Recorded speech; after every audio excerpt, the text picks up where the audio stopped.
സന്തോഷമുള്ളവരാണോ? സന്തോഷമുള്ളവർ കരവുയർത്തി. ഇന്ന് രാത്രി നിങ്ങളോട് ഒരുമിച്ച് ആയിരിക്കാൻ കഴിഞ്ഞത് വളരെ അനുഗ്രഹമായി കാണുന്നു. കർത്താവിന്റെ ദാസന്റെ അനുഭവം ഞാൻ ആദ്യമായിട്ട് കേട്ടാ, ഞങ്ങൾ കണ്ടിട്ടുണ്ട്, പള്ളിയിൽ ഞാൻ പോയിട്ടുണ്ട്, മീറ്റിംഗ് അറ്റൻഡ് ചെയ്തിട്ടില്ല. എന്നാൽ ഞാൻ ഈ അടുത്ത നാളിൽ ഇവിടെ വന്ന് പ്രസംഗിച്ച കൺവെൻഷൻ അന്ന് അച്ഛൻ ഉണ്ടായിരുന്നു. ഇങ്ങനെ ഒരു അനുഭവം ഉണ്ടെന്നുള്ള എനിക്കറിയില്ല. ലിജോ പറഞ്ഞിട്ടുണ്ടാകും, ഞാൻ മറന്നുപോയി. വളരെ അനുഗ്രഹമായിരുന്നു ഇതിന്റെ സാക്ഷ്യം.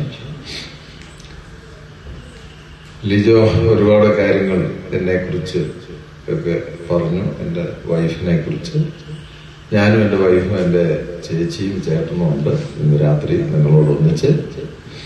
അവർ രണ്ടുപേരും ഞങ്ങൾ പണ്ട് നിന്ന് അതേ വിശ്വാസത്തിൽ തുടരുന്നെങ്കിലും അവർ ദൈവത്തെ അന്വേഷിക്കുന്നവരും കൂട്ടായ്മകളെയും മനുഷ്യരെയും സ്നേഹിക്കുന്നവരാണ്. എൻ്റെ വൈഫ് 10 പേരിൽ ഏറ്റവും ഇളയതാണ് അവരുടെ വീട്ടിൽ. ഞാൻ ആക്ച്വലി എൻ്റെ അപ്പനമ്മയ്ക്ക് 14 മക്കളായിരുന്നു. ഞങ്ങൾ 10 പേര് തലമുറകൾ ജീവനോടെ ഉണ്ടായിരുന്നു. അതിൽ ശരിക്കും 11ാമത്തെ മകനാണ് എൻ്റെ അമ്മയ്ക്ക് ഞാൻ. ഇന്നേക്ക് ഏകദേശം 35-37 വർഷം മുമ്പാണ് എനിക്ക് യേശുവിനെ അറിയുവാൻ ഒരു സുവർണാവസരം ഉണ്ടായത്. ഒരിക്കലും പ്രതീക്ഷിച്ച ഒരു കാര്യമല്ല ജീവിതത്തിൽ സംഭവിച്ചത്. പിന്നെ ആ കാലത്തെ അന്ന് എനിക്ക് 24 വയസ്സേ ഉള്ളൂ. അന്നത്തേക്ക് വീര പരാക്രമമൊക്കെ ഒന്നും ഞാൻ ഇന്ന് രാത്രി വിവരിക്കുന്നില്ല. നമുക്ക് നാളെ അത് പറയാൻ തന്നെയല്ല. ഞാനെന്ന് പറഞ്ഞാൽ ആളുകൾ അത് അക്കോമഡേറ്റ് ചെയ്യുന്ന എനിക്ക് തോന്നുന്നില്ല. സാധാരണ ഒരു ചെറുപ്പക്കാരുടെ ജീവിതത്തിൽ പോവാത്ത എല്ലാ ഒഴുപ്പിലും ഞാൻ പോയ ആളാണ്. പക്ഷേ ഞങ്ങളുടെ നാട്ടിൽ പെന്തിക്കോസുകാരാരുമില്ല. കാത്തലിക്കും ഞങ്ങൾ ഈഴൂർ ആണ്. 2 മതങ്ങളിലെ ആളുകളാണുള്ളത്. ക്രിസ്ത്യാനിറ്റി ഒരു മതമല്ല, ഒരു റിലീജിയൻ അല്ല, ഒരു അനുഭവമാണ്. Taste and see the lord is good. ദൈവം നല്ലവരെന്ന് ഗ്രഹിച്ച ഒരു അനുഭവമാണ് ക്രിസ്ത്യാനിറ്റി. പക്ഷെ അത് ക്രിസ്തീയ സമൂഹത്തോട് എന്ന് പറഞ്ഞാൽ അത് അത്ര മനസ്സിലാവില്ല ആളുകൾക്ക്. കാര്യം ബിബ്ലിക്കലി അവർക്ക് അറിയില്ല. അതാതിലെ പ്രശ്നം. പെന്തിക്കോസ് അനുഭവമുള്ള പിള്ളേരോട് ചോദിച്ചാലും അവർക്കറിയാം. കാര്യം നമ്മൾ ബൈബിൾ നന്നായി പഠിപ്പിക്കും, നമ്മൾ വിശ്വസിക്കുന്ന പ്രമാണം നമുക്ക് നന്നായിട്ട് അറിയാം. പിന്നെ ഞങ്ങളെ സംബന്ധിച്ച് പാസ്റ്റേഴ്സ് പഠിക്കുമ്പോൾ എല്ലാ റിലീജിയൻസും എല്ലാ മതങ്ങളെ കുറിച്ച് ഞങ്ങൾക്ക് ടീച്ചിങ് ഉണ്ട്. ബാച്ചലർ തിയോളജി എല്ലാ മതങ്ങളും. ലോകത്ത് 14 മതങ്ങളായപ്പോ 15ാമത് ഒരു മതവും കൂടെ ഉണ്ട്. അതാ ലോകരാഷ്ട്ര മതം. ഡൽഹിയിൽ താമര പൂക്കൾ പോലുള്ള ഒരു ആലയമുണ്ട്. ആ ലോകരാഷ്ട്ര മതം ആർക്ക് വേണേലും അതിൽ ചേരാൻ മറ്റു ബുദ്ധിമുട്ടില്ല. അവരുടെ നിയമം പള്ളിക്കുള്ളിൽ കയറുമ്പോൾ വാ അടയ്ക്കണം, മൗത്ത് ക്ലോസ് ചെയ്യണം. ആ പള്ളിയിൽ കയറി അല്ലെങ്കിൽ ആ കെട്ടിടത്തിനകത്ത് കയറിയിരുന്ന് അവനവന്റെ ദൈവത്തോട് പ്രാർത്ഥിക്കുക. ഇറങ്ങി പുറത്തു പോയിട്ട് വാ തുറക്കാവുള്ളൂ, മനസ്സുകൊണ്ടുള്ള പ്രയാണം. എന്തിനാ അങ്ങനെ ചെയ്യണേ എനിക്കറിയില്ല. നമ്മളെ സൃഷ്ടിച്ച ദൈവത്തിന് ബാക്കിയെല്ലാം വാ തുറന്ന് പറയാമെങ്കിൽ പിന്നെ നമുക്ക് ദൈവത്തെ വാ തുറന്ന് വിളിക്കുന്നത് തന്നെ കുഴപ്പം. ക്രിസ്ത്യാനിറ്റി ഒത്തിരി സ്വാതന്ത്ര്യമുള്ള മാർഗം. ഇതിൽ വലിയ മസിലൊന്നും പിടിച്ചെങ്കിലിരിക്കണ്ട. ഇന്ന് രാത്രി യേശുവിന് നിങ്ങളെ ഒരാളെ സൗഖ്യമാക്കണം. ആരും സംഭവങ്ങളൊന്നും വേണ്ട, യേശു സൗഖ്യമാക്കും. നാളെ ഒരു തന്നെ അനുഗ്രഹിച്ച് പണക്കാരാണ്. യേശു ഈസി. അതിനാരനെ സഹായമൊന്നും വേണ്ട. കാര്യം യേശു ഒമിനി പൊട്ടൻസ്. അവൻ സർവശക്തനായ ദൈവം. ആരുടെയും ഇനി അനിയനോട് ചോദിക്കട്ടെ, ഞാൻ ആ പരിപാടി ഒന്നും യേശുവിനില്ല. യേശു ഒരാളോ നിന്നെ നീ സൗഖ്യമായോ? ആ സൗഖ്യമായി. എഴുന്നേറ്റ് നടക്കാൻ പറഞ്ഞാൽ പിന്നെ കിടന്ന് ഉരുളേണ്ട കാര്യമില്ല, എഴുന്നേറ്റ് നടന്നാൽ മതി. അത് യേശുവാ പറയുന്നത്. സ്തോത്രം. അതുകൊണ്ട് ക്രിസ്ത്യാനിറ്റി വളരെ സിമ്പിളാണ്. അനുസരിപ്പാൻ ആളുകൾ പറയാത്തത് വലിയ ടഫാണ്. ഈ 36 വർഷത്തോളം എന്റെ ഭാര്യയെ ഞാനും ഈ കർത്താവിനെ ഞങ്ങൾക്ക് ഒരു ടഫുമില്ല. പിന്നെ ജീവിതത്തിൽ ഒത്തിരി കഷ്ടവും പ്രയാസവും ഒക്കെ അത് എല്ലാ മനുഷ്യർക്കും ഇല്ലേ, എല്ലാ മതങ്ങളിലെ ആളുകൾക്കും ഇല്ലേ. അതുപോലെ നമ്മളെ മനുഷ്യർ സഹായിക്കുന്നില്ലെന്ന് പറയുന്ന ആളുകളുണ്ട്. അതൊന്നും അത്ര നല്ല വാക്കുകളായി എനിക്ക് തോന്നാറില്ല. എന്തിനും മറ്റുള്ളവർ നമ്മളെ സഹായിക്കില്ല. നമ്മളെ എല്ലാവർക്കും അവരവരുടെ വേദനകളുണ്ട്. ഏത് മതത്തിൽ വിശ്വസിച്ച് ജീവിച്ചാലും രോഗവും ദുഃഖവും ഭാരവും ഒക്കെ ഉണ്ടാവാം. അത് മറ്റൊരാൾ മുഖാന്തരമൊന്നുമല്ല, നമ്മുടെ കയ്യിലിരിക്കുന്ന കുഴപ്പമാണ്. അതിന് വേറെ ആരെയും പറഞ്ഞിട്ട് കാര്യമൊന്നുമില്ല. നമ്മൾ ശരിയാവുമ്പോ എല്ലാം ശരിയാവും. നമ്മൾ ശരിയാകാൻ ഇന്ന് രാത്രി ഒരാളൊരു തീരുമാനം എനിക്കൊന്ന് മര്യാദയ്ക്ക് ജീവിച്ച് തമ്പുരാനെ സേവിച്ച് പോകണമെന്ന് തീരുമാനിച്ചാൽ ഒരു ബുദ്ധിമുട്ടുമില്ല. Full support Jesus. യേശു full support. Praise the Lord. ഞാന് എന്റെ വീട്ടിൽ ഒരിക്കലും ക്രിസ്ത്യാനിറ്റി ലൈക്ക് ചെയ്തിട്ടില്ല. ഞങ്ങൾക്കൊന്നും അങ്ങനെ ചിന്ത പോലും ഉള്ള മനുഷ്യരല്ല. രാവിലെ വീട് വിട്ടിറങ്ങിയാൽ 2 ദിവസം കൂടുമ്പോഴാണ് വീട്ടിൽ ചെല്ലുന്നത്.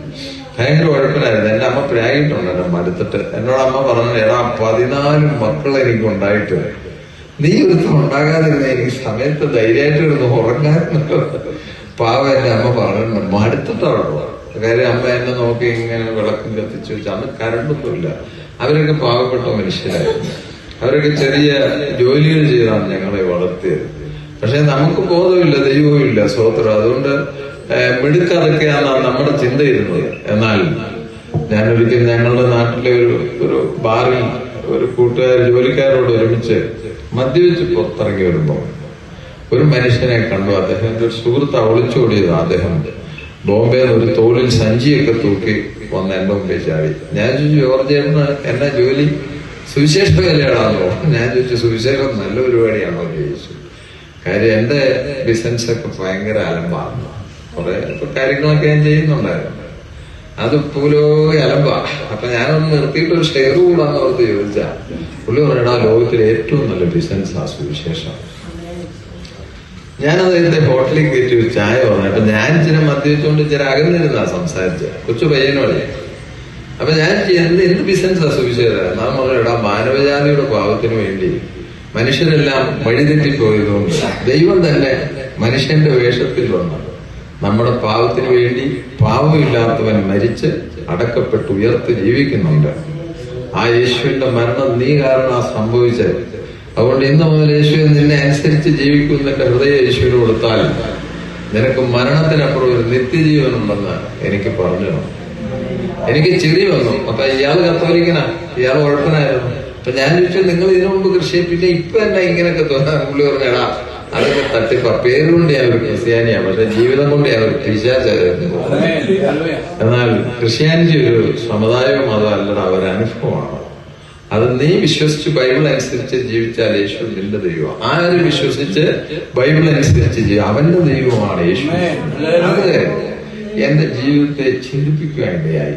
ഞാൻ പുറത്തിറങ്ങി, ഞാൻ വണ്ടിയിൽ കയറി വീട്ടിലോട്ട് പോകുമ്പോ ഇദ്ദേഹം എന്റെ തോളിൽ തട്ടി പറഞ്ഞു, നിനക്ക് ഇഷ്ടപ്പെട്ടാണല്ലോ, പക്ഷെ വീട്ടിൽ പോയി കർത്താവിനോട് പ്രാർത്ഥിക്കുന്നു. നിനക്കറിയാവുന്ന പോലെ പ്രാർത്ഥിച്ചാൽ മതി, സമാധാനം വരെ യേശുവിന് കഴിയും. ആ ഒരു വാക്ക് എന്നെ കയറി പിടിച്ചു. എന്റെ വീട്ടിലില്ലായിരുന്ന എന്റെ അപ്പന് ക്യാൻസർ ആയിരുന്നു.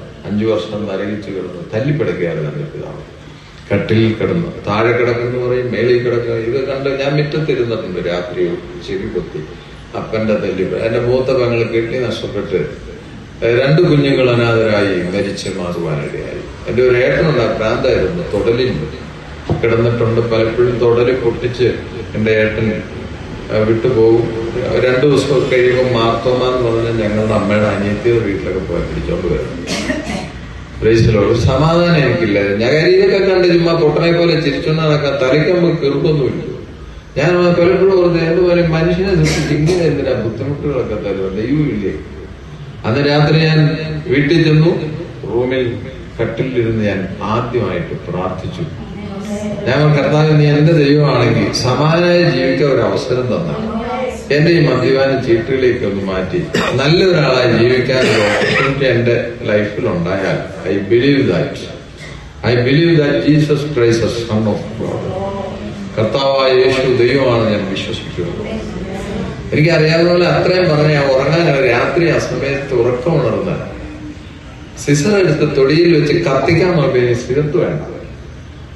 എന്നെ മുറി ഒരു മഞ്ഞ് പോലൊന്ന് വന്നു നിറഞ്ഞു.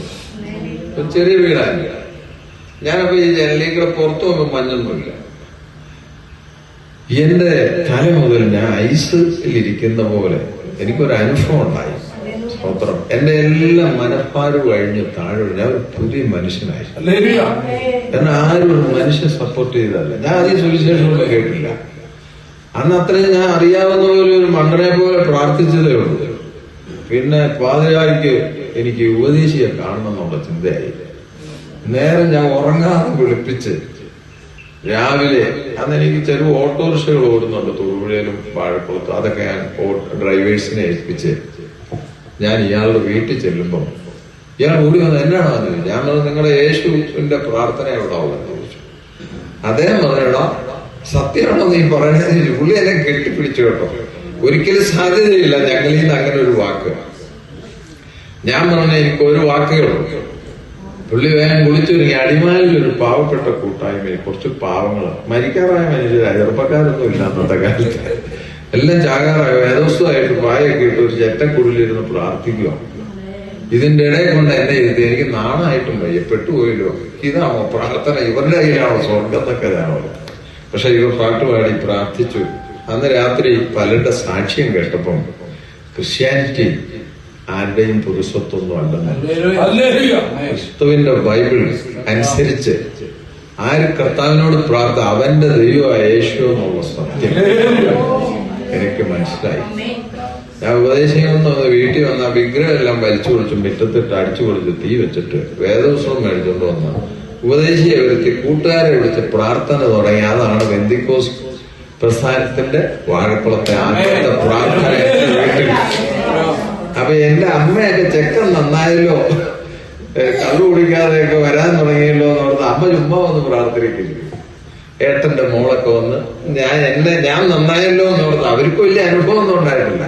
പക്ഷെ ആ പ്രേയർ ഇന്ന് 9 സഭകൾ അവിടെ 2000 പേര് ആ ദേശത്ത് ഈ പെന്തിക്കോസ് അനുഭവമുള്ള ദൈവമക്കളാണ്. അവര് പല ആളുകളും എന്റെയൊക്കെ ഇന്റർനാഷണൽ ഉഴപ്പന്മാരാ. പക്ഷെ ഇന്ന് അവരൊക്കെ എന്ത് അനുഗ്രഹിക്കപ്പെട്ടതാ. ഇന്ന് രാത്രി ഒരു കാര്യം ഞാൻ പറയാം. സ്വമര്യാദയ്ക്ക് ബൈബിൾ എടുത്ത് പ്രാർത്ഥനയോടെ ജീവിച്ചാൽ എല്ലാ തകർച്ചയും പണിയുവാൻ യേശുവിന് കഴിയും.